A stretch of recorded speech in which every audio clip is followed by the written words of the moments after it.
You are exhausted but wired. You lie down at night and your brain will not stop. You wake up at 3 a.m. with your heart racing for no reason. You've started needing caffeine just to function by 10 a.m. and a second wave just to survive the afternoon. You are irritable in a way that doesn't feel like you, and no amount of sleep seems to actually restore you. Listen, in part one of this series, we talked about the pregnant alone still, how chronic stress hijacks the raw material your body needs to make estrogen, progesterone, and testosterone, redirecting it towards cortisol production instead. Today, we are going deep on cortisol itself and what is actually doing in your body. Why the high achieving woman's lifestyle is uniquely damaging to this system, and what an actual recovery protocol looks like. Listen, this is the hormone conversation that ties everything together in this series, okay? My name is Dr. Tasheema Fair.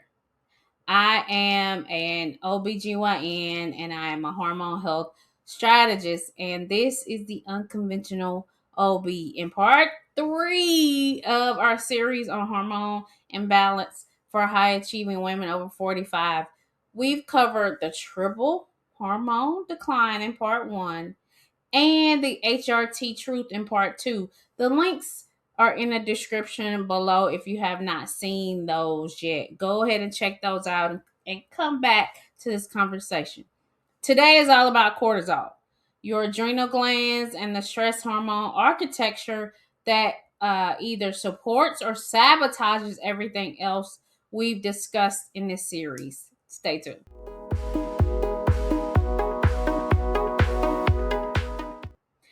All right. So let's just talk about what cortisol actually is. It's produced by your adrenal glands, the two small glands sitting on top of your kidneys under direction from your brain, specifically the hypothalamus and the pituitary gland, in a communication loop called the HPA axis, hypothalamic pituitary adrenal axis. Cortisol is not the enemy. Let me be clear about that from the start. Cortisol is essential, it's life sustaining, and beautifully designed. It follows a natural daily rhythm, rising sharply in the first hour after waking to give you alertness and energy, then gradually declines throughout the day, reaching its lowest point somewhere around midnight to support sleep. This is called the cortisol awakening response, and the diurnal a cortisol curve, and a healthy version of this curve is one of the best predictors of energy, mood stability, and metabolic health that we have. Cortisol also plays essential roles beyond stress response. It regulates blood sugar, controls inflammation, supports blood pressure, and helps convert stored energy into usable fuel during demanding moments. Okay.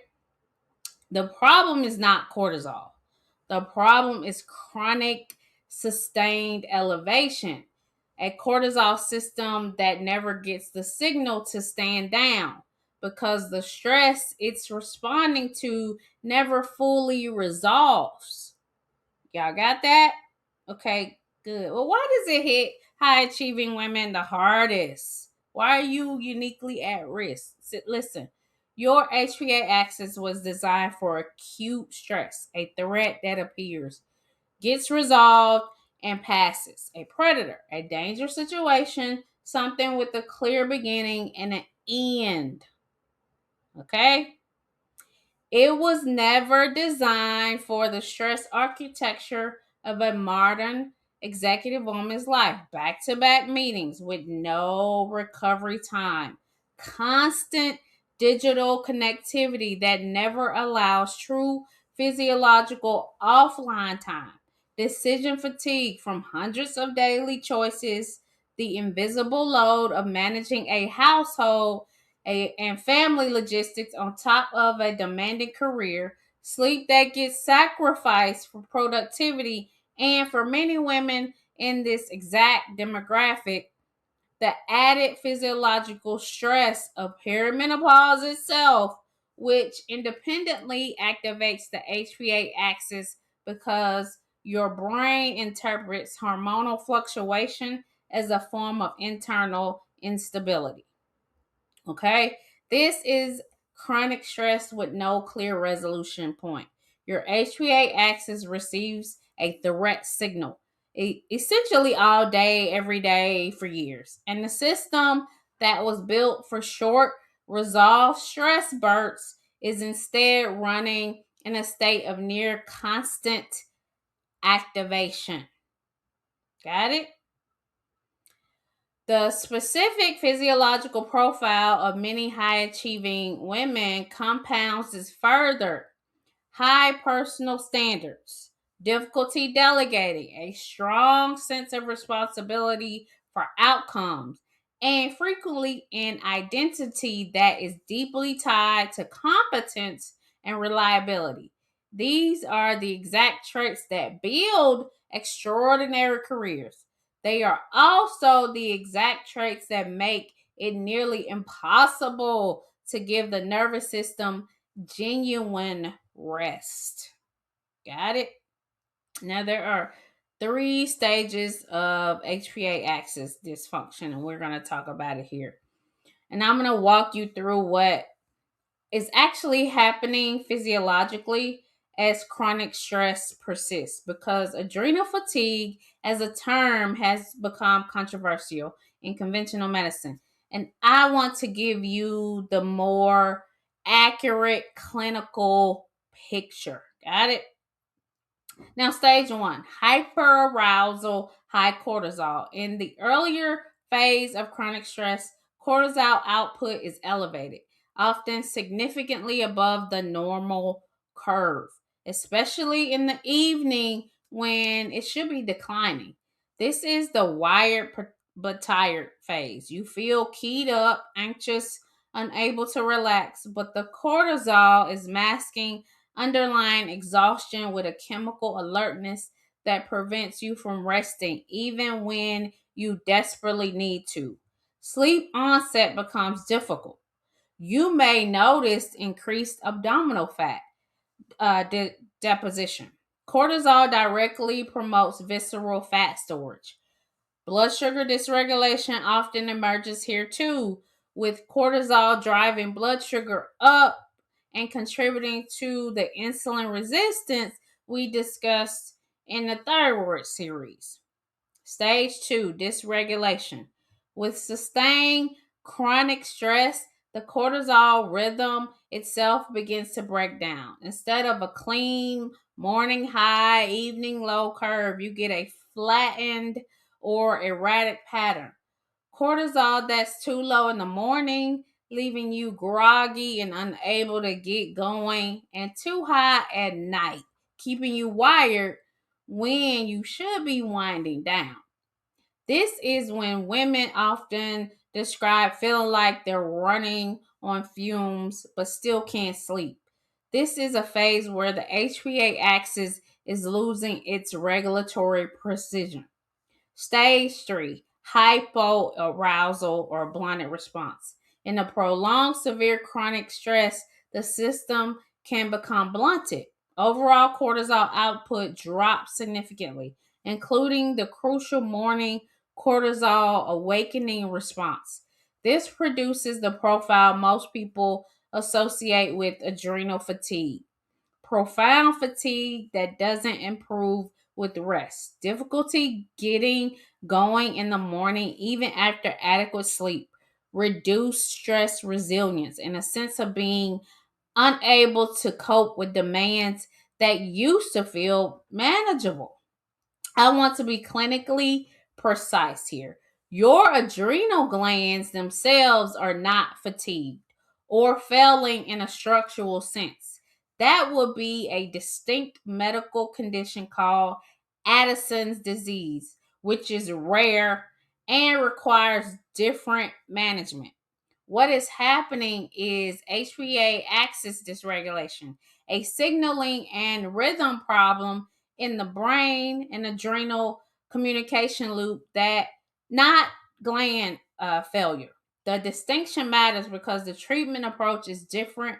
This is about restoring rhythm and reducing the chronic signal, not about supporting failing glands. I got that? Okay. Now, how does it dismantle your other hormones? Well, let's connect this directly back to what we've covered earlier in this series, because cortisol dysregulation doesn't happen in isolation. It actively degrades your sex hormone function through several specific mechanisms. Okay? Now, the pregnenolone steal, which we introduced in part one, it's a shared raw material, gets converted to cortisol at the expense of progesterone, estrogen, and testosterone production. Direct suppression of the reproductive axis is chronically elevated cortisol suppresses GnRH, which is gonadotropin releasing hormone, at the level of the hypothalamus. So less GnRH means less signal to the ovaries to produce estrogen and progesterone. This is the same mechanism in a more extreme form that causes missed periods in women under severe physical or psychological stress. Thyroid suppression. As we covered in the thyroid series, cortisol directly inhibits the enzyme activity, impairing T4 to T3 conversion, and shunts thyroid hormone toward inactive reverse T3. Chronic stress is a thyroid problem as much as it is a stress problem.